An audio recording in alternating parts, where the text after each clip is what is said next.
Boa tarde, eu sou Thaís Naldoni e esse é o Imprensa na TV, o programa para quem gosta e entende de jornalismo e comunicação. Bom, essa semana não é uma boa semana para o jornalismo. Na última segunda-feira faleceu o cinegrafista da Band, Santiago Andrade, vítima de um rojão que acertou bem a cabeça dele durante uma cobertura de um protesto lá no centro do Rio de Janeiro. Bom, nesse gancho que não é bom, é triste para o jornalismo, triste para a segurança pública, é triste por um monte de motivos, eu trouxe aqui para o estúdio do Imprensa na TV o Bruno Paes Manso, que é um jornalista super especializado em violência. Bom, boa tarde, Bruno. Boa tarde, Thaís. Bom te receber aqui, obrigada mesmo. Bom, o Bruno atualmente está fazendo pós-doutorado, né, Bruno, na USP, a respeito de violência, estudos da violência. Isso, é no Núcleo de Estudos da Violência. E aí? Foi uma semana atípica e triste mesmo, né? Eu estava comentando que foi tudo muito simbólico, né? Eu cobri, eu ainda estava nas ruas e em redação em junho passado, foi um furacão, tudo isso que aconteceu, as manifestações. A gente foi muito agredido e xingado na rua como integrante da imprensa, da grande imprensa, né? Foi interessante, foi didático. A gente percebeu que alguma coisa estava incomodando, alguma coisa estava... a gente também tinha que perceber que os criticados eram a gente, também os jornalistas. O tempo todo, mas né? agora, no meio de um protesto, um jornalista tomar um rojão na cabeça e morrer, tudo isso no meio da crise da indústria, o jornalismo com risco de morrer também, né?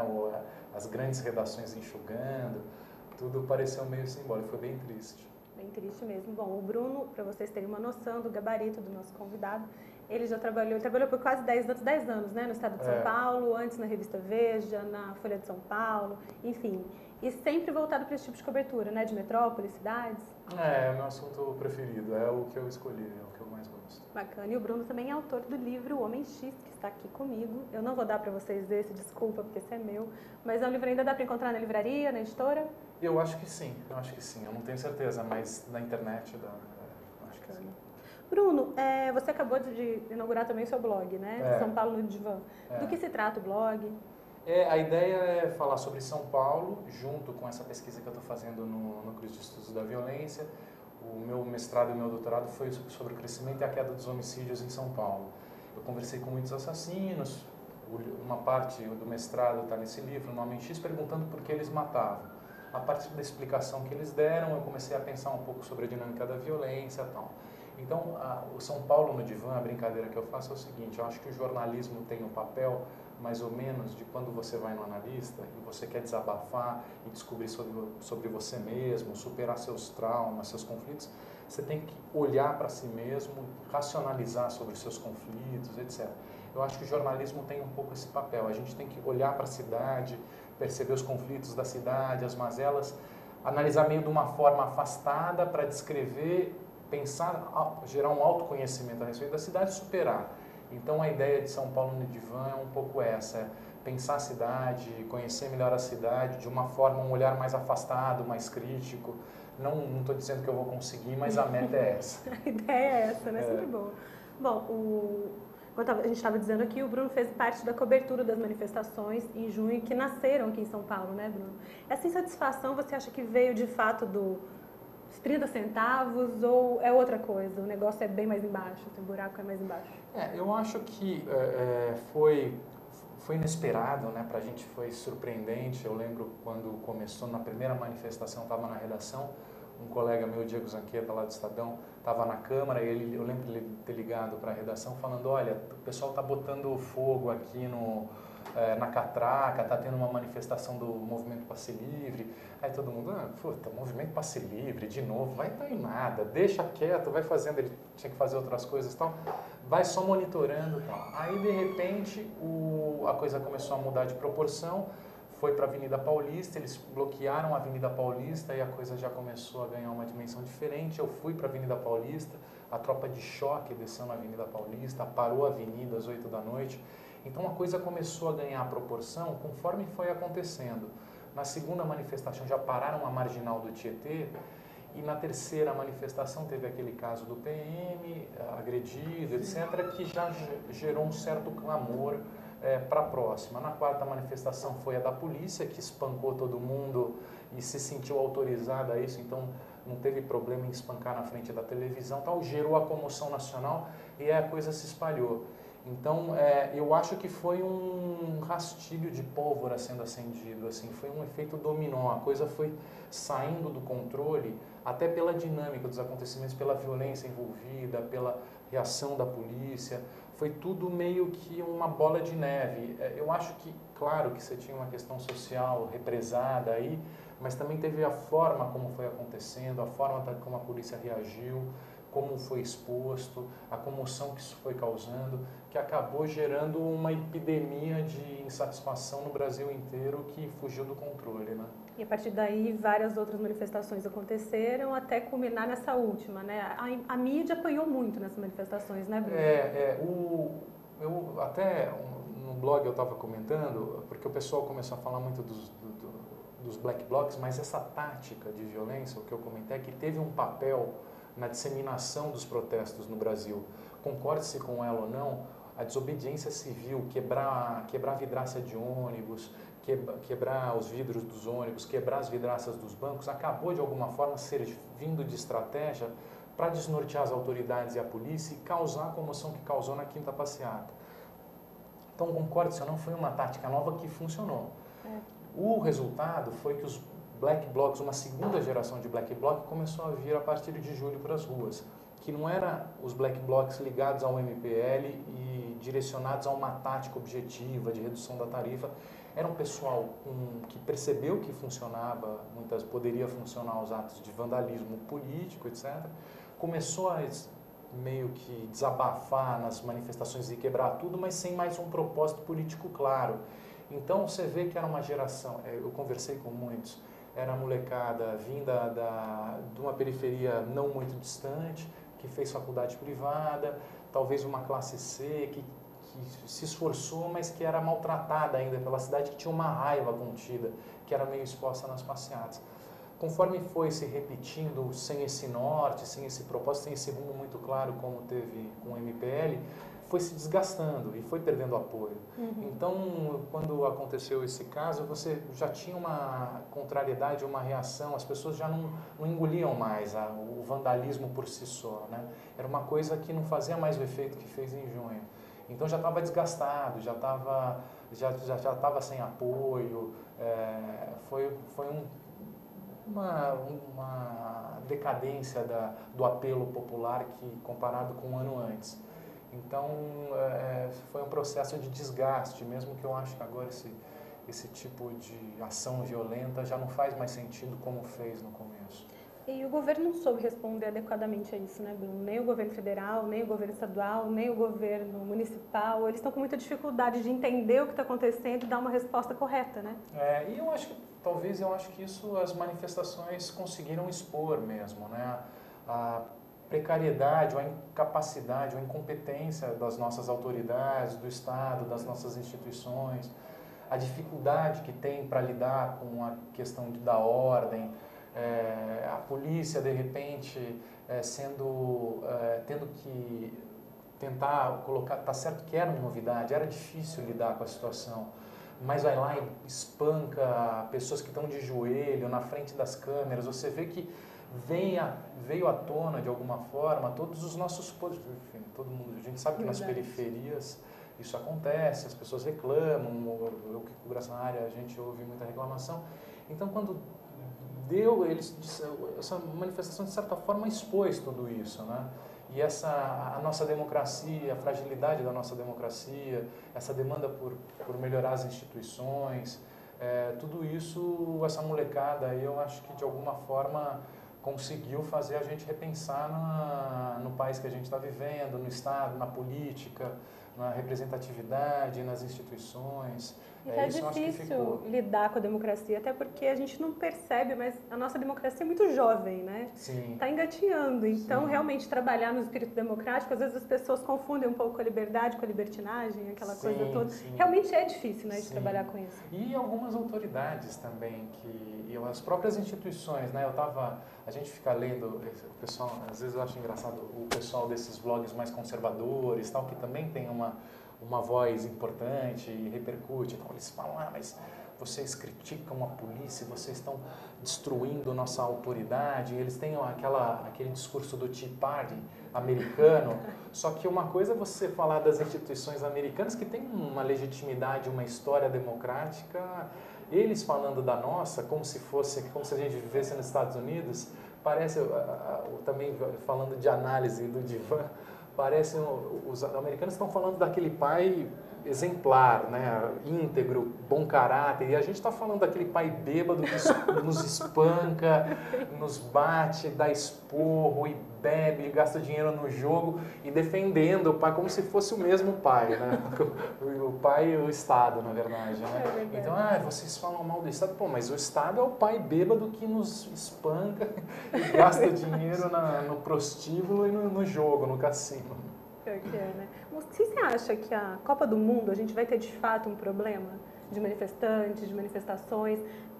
Na sua opinião, por que essas manifestações, por exemplo, as pessoas que dizem hoje que são contra a Copa, por que elas não manifestaram essa contrariedade lá na época da... E aí, a Copa vai ser no Brasil, todo mundo estava animado com isso. Eu fiz essa pergunta quando teve as manifestações, eu estava falando com um cara dos Black Blocs, assim, começando, eu tentando entender um pouco os protestos, a fala dos manifestantes, eu perguntei, mas por que você está falando da Copa agora? Que a grana dos estádios já foi gasta. Então, vocês estão reclamando da Copa, a gente já jogou todo o dinheiro fora, o que vai adiantar vocês não fazerem Copa agora? Daí ele falou, não, isso é uma questão sua, jornalista, establishment, careta. A minha questão, a gente quer mudar a imagem do Brasil no inconsciente, no consciente coletivo. O que as pessoas imaginam do Brasil. Eu achei interessante, porque no fundo é uma coisa que eu não tinha pensado, mas eu acho esse protesto Não Vai Ter Copa muito criativo e ousado, porque de certa forma você consegue levantar uma bandeira que critica a forma como os políticos lidam com dinheiro público, a forma como os políticos lidam com a comunicação, com a propaganda, com a relação de pão e circo com a gente, com a população. Então se gasta mesmo, se desperdiça, tem milhões de esquemas para se ganhar dinheiro, para se levar dinheiro para a campanha, e tudo isso muito hipocritamente, e um oba-oba que a gente sempre engole. Essa molecada falou, não vai ter Copa, chega.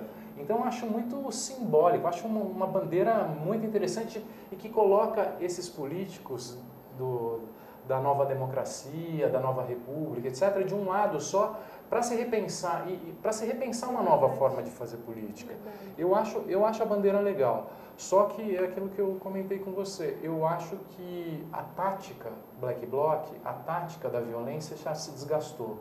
Então, a bandeira eu acho que não é o problema, eu acho que é uma bandeira criativa, eu acho que vai ter Copa, mas falar sobre isso eu acho interessante. Só que a tática poderia ser, o pessoal chama de Pink Bloc, que são as manifestações lúdicas, tipo Marcha da Maconha, Parada Gay, que você trabalha com festa, com som, ou manifestações criativas, ou os White Blocs, que eles falam também, que são as manifestações pacifistas. Você tem outras estratégias para levantar a bandeira, já que vai ter que se reinventar, as ruas vão ter que se reinventar, eu acho. Né? Também vão ter que se reinventar. Os Black Blocs se desgastaram, eu acho. Bom, a morte do Santiago Andrade realmente foi um fato que mexeu muito com a imprensa nacional e a TV Globo acabou abraçando essa causa de uma forma muito consistente. Dificilmente a gente vê a TV Globo abraçando uma causa como abraçou a causa da morte do Santiago.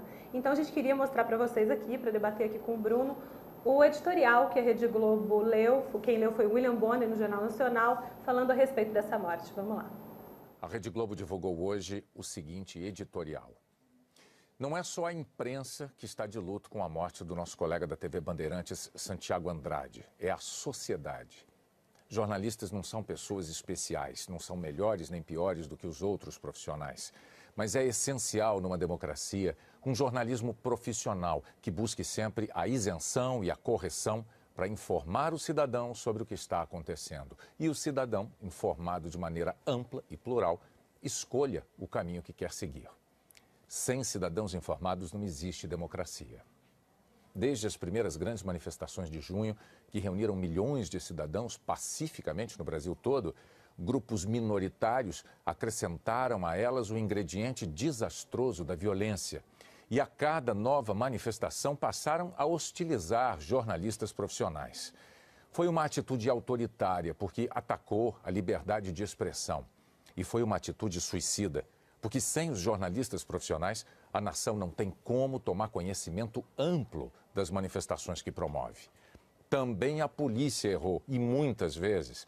Em algumas, se excedeu de uma forma inaceitável contra os manifestantes. Em outras, simplesmente decidiu se omitir. E em todos esses casos, em todos, a imprensa denunciou ou o excesso ou a omissão. A violência é condenável sempre, venha de onde vier. Ela pode atingir um manifestante, um policial, um cidadão que está na rua e que não tem nada a ver com a manifestação, e pode atingir os jornalistas, que são os olhos e os ouvidos da sociedade. Toda vez que isso acontece, a sociedade perde, porque a violência resulta num cerceamento à liberdade de imprensa.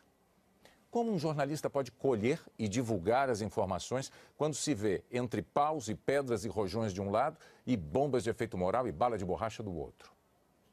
Os brasileiros têm o direito de se manifestar sem violência, quando quiserem, contra isso ou a favor daquilo. E o jornalismo profissional vai estar lá, sem tomar posição a favor de lado nenhum. Exatamente como nosso colega Santiago Andrade estava fazendo na quinta-feira passada. Ele não estava ali protestando, nem combatendo o protesto. Ele estava trabalhando para que os brasileiros fossem informados da manifestação contra o aumento das passagens de ônibus e pudessem formar, com suas próprias cabeças, uma opinião sobre o assunto. Mas a violência o feriu de morte aos 49 anos, no auge da experiência, cumprindo o dever profissional. O que se espera agora é que essa morte absurda leve racionalidade aos que contaminam as manifestações com a violência. A violência tira a vida de pessoas, machuca pessoas inocentes e impede o trabalho jornalístico, que é essencial. Nós repetimos, essencial numa democracia. A Rede Globo se solidariza com a família de Santiago, lamenta a sua morte e se junta a todos que exigem que os culpados sejam identificados e exemplarmente punidos. E que a polícia investigue se por trás da violência existe algo mais do que a pura irracionalidade. Bom, a gente acabou de mostrar aqui, desculpa, gente, eu estava aqui tirando o áudio do estúdio, porque senão, né, embola toda a gravação, não dá certo, então me perdoem se aparecer um equinho, mas é só isso, já passou, ok? Bom, você não tinha visto ainda, assistido o editorial, né, da Rede Globo. Como que você avalia esse texto? Você acha que, de fato, a violência, ela acaba prejudicando a liberdade de imprensa de alguma forma? Eu achei interessante, gostei do texto até. Eu vi algumas pessoas criticando, mas eu achei, tanto a postura do William Bonner não teve muita empáfia, e gostei, achei o texto bom. Só que eu acho que é da nossa profissão. Claro que a violência é um problema para a gente quando está trabalhando, mas eu acho que é da nossa profissão também. Se a gente vai cobrir guerra, é violento, às vezes a gente... único, talvez alguns poréns, na ênfase que ele falou também, eu acho que se tem violência, é para compreender também, não adianta falar não pode usar violência porque nós somos jornalistas e vamos apanhar e temos que mostrar, a gente não é nada. A gente está lá meio como um mosquitinho vendo as coisas acontecer, de certa forma a gente não interfere no processo da história que está acontecendo. A gente observa e tenta compreender os dois lados, por que está se agindo de forma violenta, tenta descrever as razões de quem está agindo de forma violenta. Na verdade, o nosso papel é um pouco esse. Enfim, coberturas de guerra são clássicas do jornalismo. Sim. E, enfim, não dá para parar uma guerra para a gente cobrir e a liberdade de imprensa ocorrer. Então, eu acho que eu gostei, eu achei bacana, eu acho que é um momento de se posicionar, etc. Mas, enfim, tem alguns senões, só que eu acho que o fundamental é que o nosso papel lá é entender mesmo quando tem violência, e descrever e tentar compreender por que está agindo de forma violenta. Não falar não pode fazer violência, que não é esse o nosso papel mas compreender para explicar e para tentar reverter também, eu acho que sim. Tem gente que já está classificando essas manifestações no Brasil por conta dos embates que costumam ter, dos conflitos, como uma guerra civil. Você concorda com isso? Não concorda com isso? Não, acho que não. Eu acho que não. E outra coisa que eu achei ruim do editorial é que ele dá uma induzida, parece, assim, aí quer dizer, lá no Estadão a gente brincava que às vezes o problema às vezes, o jornal é tendencioso, não é? Quando vinha aquela discussão, o Daniel Pisa, que é um jornalista, não sei se você conheceu, que faleceu, sim, infelizmente há 2 anos, ele comentava que o problema era o mesquitinha que a gente tinha dentro da gente, que todo mundo tinha. Então, você vê, quando o Bonner fala, vamos ver se por trás da violência tem algo maior, político e tal. Assim, eu não duvido que quem está na rua também, de certa forma, possa... Opa, será que tem alguma notícia? De dar uma bombada nas histórias políticas que eu estou achando, sinceramente, bem forçadas. Essa cobertura, tentando induzir o PSOL, o PSTU. Eu tô achando... Marcelo Freixo ali foi uma coisa meio... na história, no meio de uma véspera de eleição que o Marcelo Freixo tem uma certa possibilidade, independente, eu não estou defendendo ninguém aqui, mas para mim é muito... Você não vota no Rio, né? Não voto no Rio e... Não faz essa diferença. Mas assim, me parece suspeito, eu ficaria com todos os pés atrás, porque é um advogado com estratégia de defesa, assim, estranho. Eu acho que tem que ter muito mais cuidado. Acho que o pessoal, a minha impressão, vendo já de fora, assim, lendo os jornais, é que o pessoal está comprando muito fácil essa história, os jornais estão comprando muito fácil. Eu acho que, para mim, eu não engulo, porque eu lembro, isso eu acho que eu até vou falar no blog, mas... Eu fui dos primeiros que escreveu sobre o Black Bloc, comecei a fazer perfil dos Black Blocs, logo na 4ª manifestação, quando não era famoso, quando ninguém falava, eu conheci o pessoal da Alemanha e tal, e percebi que eles tinham uma ligação aqui também, que eles estavam começando a quebrar as agências de banco, vi os caras quebrando, e fui conversar e comecei a escrever sobre os Black Blocs. E logo na sequência, na 5ª, depois que a polícia bateu e que já causou uma comoção em torno do pessoal do MPL, o PSTU escreveu uma nota contra os Black Blocs. E eu lembro que eles foram muito criticados. Quem escreveu foi até a presidente de uma instituição que é concorrente à UNE, eu esqueci o nome, mas é uma paralela à UNE, é uma alternativa à UNE. Tá. Mas ela criticou. E eu lembro que ela apanhou pra caramba, porque estava logo depois da manifestação, ela teve coragem de criticar. Eu falei, pô, que legal. Que legal, olha só, e agora, sabe, estou falando que o PSTU está bancando, sabe? Então o pessoal esquece a história também. E você acha que é possível realmente que tem agora os manifestantes dizendo que eles recebem para ir para a manifestação, né? Que eles ganham dinheiro para estar lá. A que se atribui isso? Olha, eu acho que pode ser, eu também viria com reserva, mas e aí, o que se quer dizer com isso? O PT não paga? O PSDB não paga? O PFL não paga? O que eles estão querendo dizer? O que essa informação diz? Que esse quebra-quebra organizado por partido, para mim isso vai ser novo. Quer dizer, eu não conheço tão bem o Rio. Em São Paulo eu sei que não é assim, porque eu acompanhei. E eu sei que é muito mais uma molecada que se encontra pela rede social. Sim. E é muito desorganizado, é muito improvisado, o quebra-quebra ocorre de forma improvisada e é uma comunicação que tem pelas redes sociais. Eu conheço algumas pessoas, eu me lembro da 5ª passeata, da 6ª passeata, o PSTU, o PSOL, o PT foram escorraçados. As pessoas gritaram sem partido, não tem partido, eles foram os que apanharam também. Então tá, tudo bem, o garoto recebeu R$150. Bom, ele recebeu R$150 porque não tinha um transporte, ajudaram a transportar. Quem que não faz isso? Qual movimento social não faz isso? Isso implica em quê? Isso significa o quê? Então essas manifestações são todas fingidas e não houve... Não é isso, sabe? Tudo bem, recebeu R$150, mas o que isso significa?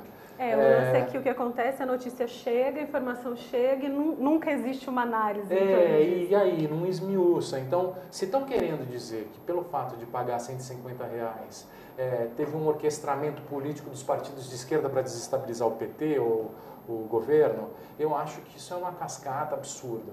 Eu acho que não foi assim, eu vi. Aqui em São Paulo não foi assim.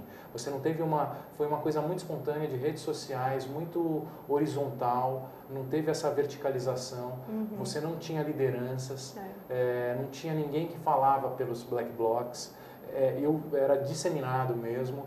E se estão querendo falar que foi uma organização de um partido de oposição do PSOL ou do PST ou de quem quer que seja, é cascata. Porque agora descobriram por causa de um depoimento de uma... Então revelou um depoimento, revelou que tudo era outra Todo coisa. Todo mundo é pago, né? Agora tudo era uma coisa que a gente não imaginava. É verdade. Bom, eu queria saber de você se você acha que as empresas de comunicação estão preparadas para enviar seus profissionais para esse tipo de cobertura. Porque, por exemplo, o Santiago ele não estava com nenhum colete, nenhum capacete, com nenhum tipo de aparato de segurança. Você acha que falta as empresas entenderem que pode acontecer algum tipo de ato de violência nesse tipo de manifestação e que os profissionais têm que estar preparados para isso fisicamente, vamos dizer assim? Eu acho que sim. Eu, por exemplo, lá no Estadão, a gente, no final, quando já estava meio decadente, chegou um kit para a gente se proteger e tal. Mas eu, por exemplo, nunca tive coragem de usar, porque eu acho que ia ser um mico. Chegar lá de capacete, parece aqueles... Paramentado. Sabe, só eu de capacete. Então, mas os fotógrafos estavam indo, porque eu acho que é diferente você ser cinegrafista e você ser fotógrafo. O cinegrafista ele tem que se enfiar, ele tem que estar lá. Entendi. Ele tem que estar lá. O fotógrafo, então, nem se fala. O que eles apanharam da polícia, teve uma fase, quando os black blocs aqui em São Paulo estavam fortes, que viraram um carro da polícia e tal, a polícia começou, teve uma ou duas manifestações que eles bateram muito nos fotógrafos. Que estavam ali na linha de frente. Que estavam lá na linha de frente. A impressão que deu até que foi meio estratégico para não ter... Foi rápido, mas eu lembro que teve uma ou duas que eles entraram, um monte de fotógrafo amigo meu apanhou. Então, nas manifestações, os fotógrafos iam de capacete. Eles iam e com toda a razão, porque eles têm que estar lá, o cara está dando capacete, ele tem que estar lá embaixo, né? Agora eu fico meio afastado. Você joga um pouco na defensiva, óbvio, às vezes vem a bomba do seu lado, você não espera. A Giovana da Folha teve aquela bala no olho. O Sérgio, aquele fotógrafo freelancer também levou uma bala, mas também é fotógrafo e tal. É tudo muito difícil. E eu acho que o ideal seria, mas eu acho que quem usa mais é fotógrafo cinegrafista e tinha o equipamento, eu não usei para não pagar mico. Então... E também tem outra coisa que eu imagino, que a identificação nesse caso, como a mídia estava sendo muito perseguida, vamos dizer assim, nessas manifestações, o cara está todo paramentado também e acaba chamando a atenção dos caras que querem agredir, né? Muita gente de freelance, de mídia ninja, essas turmas meio alternativas, tal, que ia de capacete e tal. Então, não dava muito para distinguir quem era quem nas manifestações. Você não sabia, a não ser a Globo, a Bandeirantes, a Record, que tem... A Globo estava até sem canopla, então, né? estava tirando, né? Então, a não ser essas que de alguma forma se identificavam com o slogan, com o negocinho, com o colete, essas coisas, mas depois até pararam. Mas você não consegue saber quem é quem. Então, a não ser alguém que tem um rosto mais famoso, mais conhecido. Tipo o Caco, né? Tipo coitado, o Caco Barcelos, que tomou vários enquadros. Foi, judiação. Bom, eu queria mostrar agora para o Bruno também um vídeo de resposta ao editorial do Jornal Nacional, que foi gravado pelo jornalista Paulo Henrique Amorim no seu blog Conversa Fiada. Vamos lá ver. Bonner, fica calmo, meu filho, fica calmo. Defende a liberdade de expressão, o direito de ir e vir, as manifestações, isso tudo é que é democracia. Vai nessa. Nós vamos derrubar o governo da Dilma, meu querido. Botar fogo nesse troço. Sem precisar tocar numa caminhonete da Globo. Fica calmo, garoto. Tamo nessa, tamo juntos. Você viu que eu tô usando preto também, né? Joia. Paulo Henrique Amorim no momento Black Bloc. O que você achou do vídeo, Bruno? Preciso comentar? Situação, né? Não, achei meio fanfarrão. O que é? Palhaço? Foi muito engraçado. Palhaçada? Foi. Palhaçada, eu acho que é pra dentro da risada. Não tem muito o que falar, né? Enfim, realmente, quando você termina o vídeo, ou as pessoas terminam fazendo assim, ou terminam fazendo... Engraçadinho, né? Vai entrar no Porta dos Fundos. Acho que sim. Ok. Bom, vamos só agora dar uma aliviada na tensão aqui, aproveitar o Paulo Henrique Amorim, né, que já deu essa risadinha na gente. Bom, essa semana a Uma Imprensa na TV teve lá na sede da Fox Sports Brasil, aqui no centro de São Paulo, no Bexiga, na verdade, para conversar com o Edu Zebini, que é o VP do canal.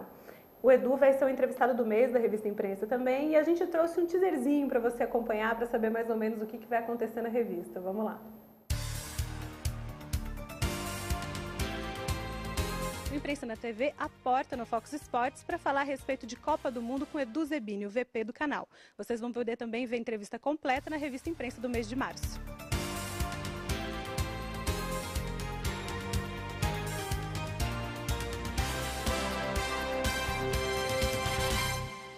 Edu, qual o planejamento da Fox Sports para a Copa do Mundo desse ano?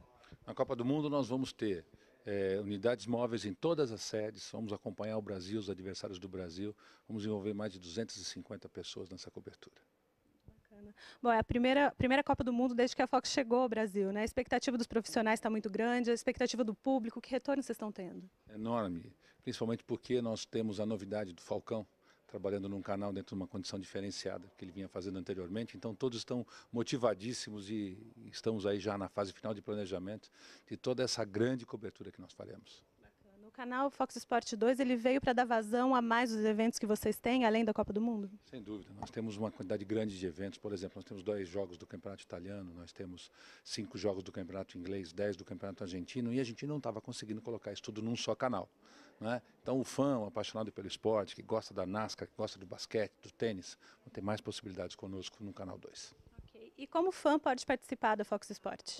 Olha, nós temos o nosso site, nós temos as nossas linhas de comunicação, o fã pode subir um vídeo, pode subir uma reportagem, o fã pode trabalhar conosco, colocando suas perguntas que diariamente são lidas no Central Fox, ou seja, o canal é do fã.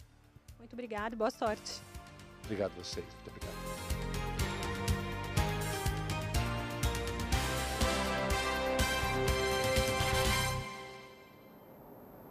Ok, mais uma opção então para você que gosta do esporte para assistir durante a Copa do Mundo, Olimpíada e N campeonatos. Fox Sports está forte por aí, né, Bruno? Você viu? Que coisa. Eu acho que eu acompanhei muito porque eu sou corintiano e na Libertadores passada eles transmitiam os jogos da Agora Libertadores. Agora você está um pouco chateado, então. Eles podiam ter mexido o pauzinho para dar um jeito do Corinthians entrar na Libertadores.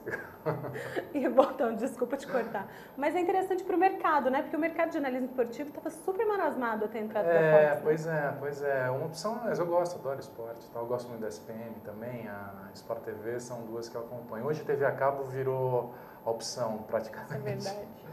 Muito TV a cabo. E não, legal, ótimo. Realmente está levando muita gente bacana. Muito bom. Bom, como a gente estava falando, o Bruno agora está com um blog, né? Bruno, os blogs, a gente, no programa passado, a gente teve uma discussão a respeito de comentários em blog, que às vezes os comentários são muito agressivos, as pessoas não entendem muito bem como funciona o negócio do comentário, etc. Você acha que a internet ela dá para a pessoa esse anonimato e as pessoas acabam soltando toda a raiva ali dentro dos comentários? Eu acho. Pelo que eu tô, enfim, no Estadão já era um pouco assim, quando a gente escrevia as matérias, as pessoas são muito agressivas, tal, e eu parei de ler faz tempo, porque você não, se você lê, te estraga o dia, se você começa a dar, e é uma agressividade tão desnecessária, e não leva a nada, não tá a fim de debater, tá a fim de, enfim, se mostrar, né, eu acho, enfim, eu parei de ler, um ou outro, claro, quando vem alguma outra coisa construtiva, mas às vezes são muitos, você bate o olho e tal, mas é triste, te estraga o dia, você fica enjoado. Então, assim, eu, sinceramente, depois de um tempo, eu simplesmente parei de ler. Hoje mesmo que eu fiz um post de um problema que houve com a polícia, tal, um suposto suicídio, segundo a polícia, mas o cara estava algemado com as mãos para trás, a polícia disse que deu um tiro na cabeça. Aí, enfim, já tinha uns 100 e poucos comentários e aquelas coisas, bandido bom é bandido morto, que assim, quer chegar onde, aí fica um xingando o outro nas conversas, enfim. Mas a sociedade, falando de violência, né? A sociedade ela tá intolerante, né? Você pensa bem, Eu acho briga que de sim. trânsito, as pessoas... Há pouco tempo, um cara tirou uma faca na Marginal Pinheiros, isso aqui é um pai na frente do filho. Sim. As pessoas estão intolerantes, né? Essa linguagem da internet, eu acho que de alguma forma pegou, né? É uma linguagem de internet, né? Você ter um... Eu já caí nessa armadilha. Em 2002, ainda na época do e-mail, a gente tinha um grupo de amigos que a gente ficava trocando e-mails, discutindo política. Aqueles Yahoo Groups, né? E eu lembro que meu avatar no e-mail era agressivo, tá? E isso me Era um black desgastava. bloc. Eu era black bloc no e-mail, só que isso durou 3 meses. Nossa, que isso? Aí eu encontrava as pessoas na festa, as pessoas viravam a cara pra mim, eu falei, gente, era brincadeira, não tava... Mas eu percebi que é fácil você ter um avatar agressivo, né? Que já no Facebook, graças a Deus, eu já tinha essa experiência e já tinha percebido que não levava a nada. Muito bom. A interação dos leitores com você, depois das redes sociais, etc., mudou muito? Chega muita pauta para você via rede social? Mudou. Eu acho que sim. Não, hoje, eu acho que o Facebook é a forma que eu mais vejo notícia também. E, acho chato o Facebook, mas hoje eu vejo eu entro mais no Facebook do que nos portais. E pelo Facebook eu vejo as notícias que as pessoas compartilham e tal. É inevitável, não sei, virou um hábito que eu não tenho tanto hábito de entrar em portais, eu vejo mais pelo Facebook. E a repercussão é muito mais próxima, né, da gente também quando a gente publica as coisas. Então, realmente, as pessoas falam diretamente com você, você vê a coisa bombando. Hoje mesmo, esse post deu uma repercussão muito grande e o seu celular parece que começa a tremer, assim. O smartphone deixa a gente muito ligado. Deixa, né? Então às vezes eu procuro me desligar também. Às vezes eu tento, principalmente lá no NEF, que tem que ler uns textos e tem que fazer um outro tipo de discussão, num outro ritmo e tal, eu ainda tenho que baixar a bola, tenho que organizar a minha cabeça, porque mulher faz mais de uma coisa ao mesmo tempo, mulher né? é boa nisso. É boa nisso. E homem não, homem só consegue fazer uma coisa, então eu fico meio perdido. E como desacelerar, Bruno? Porque você estava com cobertura de metrópole, é puxado pra caramba, né? É super corrido e tal. E para você estudar, não que não seja corrido, mas é diferente, né? Sim. A sua cabeça tem que funcionar em outra voltagem. Como é que você desacelera e mantendo o blog, né? Porque é bom e ruim, na verdade, porque você não tira o pé, É uma coisa né? que eu vou tentar organizar também, é uma experiência nova. Eu acho que vale a pena, porque tem tudo a ver com o que eu estou estudando, com o que o NEV propõe, os debates do NEV, do Núcleo de Estudos da Violência, que é relacionado a direitos humanos, é relacionada à democracia, sobre as transformações da democracia para cá, e o que não se implementou, todas essas discussões políticas envolvidas em segurança pública também, sobre controles, sobre corregedorias, polícia militar, etc. Então, eu achava que era uma forma até de eu funcionar, eu funciono muito ligado a fatos reais, aos acontecimentos, à agenda. Isso para mim me abastece de informação, foi uma forma que eu tive sempre para pensar as coisas, inclusive enquanto eu estudei, etc. Então eu achava que valia a pena eu manter um pé na realidade, mas é ótimo estar fora da redação também, você estando num núcleo de pesquisa e discutindo questões que vão além do dia a dia do jornal. Eu comecei o blog essa semana, então eu quis dar um gás no blog essa semana. Então eu publiquei todo dia, eu fui atrás, meio que dei uma corrida. Mas eu vou ter que dar uma desacelerada, vou ter que dar uma readaptada, vou encontrar um pouco o timing e o balanço ideal para as duas coisas. Porque a internet e o blog, eles viciam a gente, né? Porque a gente começa a escrever e aí começa a ter retorno, então é uma coisa meio viciante, né? Sim. É meio droga. Bom, falando em direitos humanos também, a gente teve há pouquíssimo tempo aquele caso que é super, vamos dizer, emblemático daquele garoto que foi amarrado ao poste lá no Rio de Janeiro também, né? E os justiceiros do bairro, aquela coisa toda. Você acha que a sociedade está tão revoltada assim, a ponto de terem justiceiros num bairro, prendendo assaltante, batendo nos caras e etc? Onde que a gente chega com isso, Bruno? Eu acho que isso é uma coisa que vem desde os anos 60, 70. Linchamento sempre foi muito presente no Brasil, mesmo Esquadrões da Morte, né? Começou em 68 com Fleury. Isso é uma coisa até que eu discuto bastante na minha tese de doutorado e tal. Eu acho que assim, você tem um problema de falta de legitimidade na justiça, né? As pessoas não acreditam mais na justiça E a justiça pelas próprias mãos, enfim, a justiça privada ganha um apoio, uma legitimidade. As pessoas passam a tolerar isso porque a justiça não consegue dar conta do recado, né? Então isso é um processo de 30, 40 anos, né? E que agora eu acho que repercute mais porque é quase um meme, né? A foto vira um meme, então a coisa circula de uma forma diferente. Antes não circulava desse jeito, mas os linchamentos, isso sempre existiu, essa questão, esse apelo que a justiça privada tem entre os brasileiros é muito forte. O que eu comentei até, era um post do blog, quem sabe eu faça, mas eu ia até colocar no blog logo no comecinho, mas o garoto ele foi colocado no poste com uma trava de bicicleta amarrada e é uma cena do Breaking Bad. Você assistiu Breaking Bad? Não, não assisti, você acredita? Então, no Até o Silvio Santos assiste, eu não, então. gente, não pode. Mas o Breaking Bad tem uma cena que o traficante é preso com uma trava de bicicleta igualzinho no poste. Falei, puta, será que os caras viram Breaking Bad? Então, eu até brinquei que era meio hipster medieval, assim, eram os caras meio antenados, ligados no hype do momento, só que com um espírito meio medieval, assim, Muito legal, não sabia, tá vendo? Então, na verdade, enfim, eu até... O Silvio Santos sabia. Possível. Com certeza o Silvio Santos sabia. Bom, a gente está terminando já o programa, Bruno. Primeiro, eu queria te agradecer por ter vindo, muito obrigada, foi um prazer. Passou rapidinho para variar, né? Super, né? Muito bom, obrigada mesmo. E dá o endereço do seu blog, por favor, para o internauta poder ir lá acessar. Gente, vai no Google, SP no Divã, Bruno Paes Manso, lá no Estadão vocês vão achar. Pronto, resolvi seu problema. Hein? Obrigado. Achei que você ia falar, leia aqui embaixo. A gente pode fazer um lei aqui embaixo agora, fala aí, gente. A gente bota o blog do Bruno lá. Então, semana que vem a gente está aqui de novo, às sextas-feiras, das 3 às 4 da tarde, ao vivo. Dessa vez, desculpe, mas não foi. Não rolou a transmissão ao vivo porque a gente teve um probleminha aqui com os cabos por causa da chuva que caiu em São Paulo ontem, abençoada depois de tanto tempo. Mas vocês acompanham essa transmissão pelos nossos canais, pelo Imprensa na TV lá no Portal Imprensa e pelo YouTube também da AltV e do Portal Imprensa. A gente se despede agora, então. Um beijo para vocês e na sexta-feira a gente está aqui de volta. Até!